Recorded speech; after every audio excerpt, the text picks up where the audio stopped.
सलमान खानच्या घराबाहेरील फायरिंगचा exclusive video झी24 तासच्या हाती. दोघा हल्लेखोरांचा फोटोही आला समोर.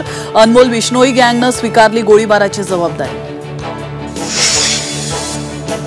गोळीबाराच्या घटनेनंतर राज ठाकरेंनी घेतली सलमान खानची भेट. मुख्यमंत्री शिंदेंकडूनही फोनवरून विचारपूस. तर राज्यातील कायदा सुव्यवस्था उद्ध्वस्त झाल्याची राऊतांची टीका.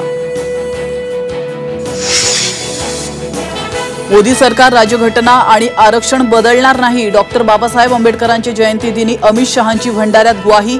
शिवसेना आणि राष्ट्रवादी फोडल्याच्या आरोपांचा शहांकडून इन्कार. शरद पवारांकडून मोदींची पुतीन यांच्याशी तुलना. तर मोदी लोकशाही संपवायला निघालेत. पवारांचा मोदींवर हल्लाबोल. सोलापुरात धैर्यशील मोहिते पाटलांचा राष्ट्रवादी शरदचंद्र पवार गटात प्रवेश. 16 एप्रिलला माढा लोकसभेसाठी भरणार अर्ज.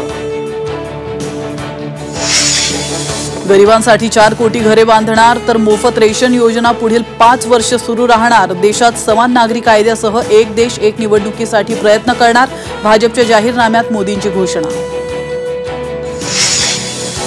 भारतरत्न डॉक्टर बाबासाहेब आंबेडकरांची आज 133वी जयंती. पंतप्रधानांकडून महामानवाला अभिवादन. चैत्यभूमी दीक्षाभूमीवर लोटला भीमसागर.